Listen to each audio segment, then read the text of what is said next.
জ্বলছে দক্ষিণ ইসরায়েল। শনিবার রাতের অন্ধকারে ইরানের ব্যালিস্টিক মিসাইলের আঘাতে কেঁপে উঠল আরাদ ও দিমোনা শহর।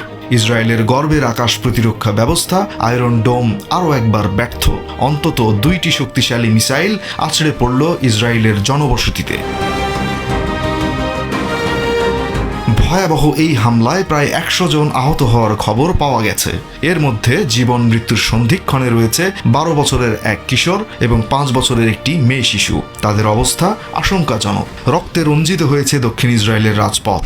এই হামলা নিয়ে এর বেশি তথ্য দেয়নি ইসরায়েলি মিডিয়া। নতুন হুমকি কিংবা ভিডিও বার্তা কিছুই আসেনি প্রধানমন্ত্রী বেনিয়ামিন নেতানিয়াহুর পক্ষ থেকে। কিন্তু মুদ্রার উল্টো পিঠে ইরান শোনাচ্ছে অন্য এক বার্তা। ইসলামিক রেভলিউশনারি গার্ড কর্পস বা IRGC দাবি করেছে তাদের এই হামলায় শুধু 100 জন আহত নয়, বরং 200 জনেরও বেশি মানুষ নিহত হয়েছে।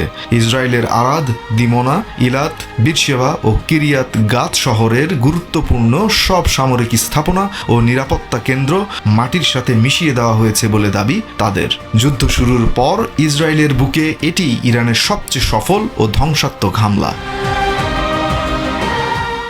যুদ্ধের এই উত্তাপের মধ্যেই তেলের আগুনে ঘি ঢাললেন প্রেসিডেন্ট ডোনাল্ড ট্রাম্প। ইরানের ওপর নতুন করে হামলার জন্য বেঁধে দিলেন মাত্র 48 ঘন্টার সময়। নিজের সোশ্যাল মিডিয়া ট্রুথ সোশ্যালে এক বিস্ফোরক বার্তায় ট্রাম্প লিখেছেন, ঠিক এই মুহূর্ত থেকে 48 ঘন্টার মধ্যে ইরান যদি হরমুজ প্রণালী পুরোপুরি খুলে না দেয়, তবে যুক্তরাষ্ট্রের টার্গেটে থাকবে ইরানের বিদ্যুৎ কেন্দ্রগুলো। শুরুটা হবে তাদের সবচেয়ে বড় পাওয়ার প্ল্যান্টটি দিয়ে, যা মুহূর্তেই নিশ্চিহ্ন করে দেওয়া হবে।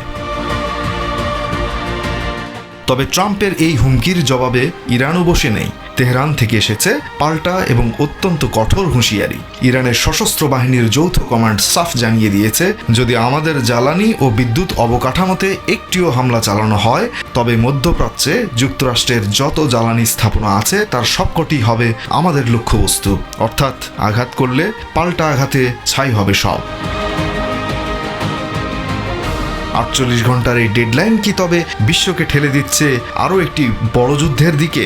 বিশ্লেষকদের মতো সাধারণ মানুষের মাঝেও প্রশ্ন, হরমুজ প্রণালী নিয়ে এই ইঁদুর বিড়াল খেলার শেষ আসলে কোথায়? ইরান কি থামিয়ে দিতে পারবে যুক্তরাষ্ট্র ও ইসরায়েলের মতো দুই পরাশক্তিকে, নাকি সব দেশ মিলে বসে যাবে কূটনীতির টেবিলে?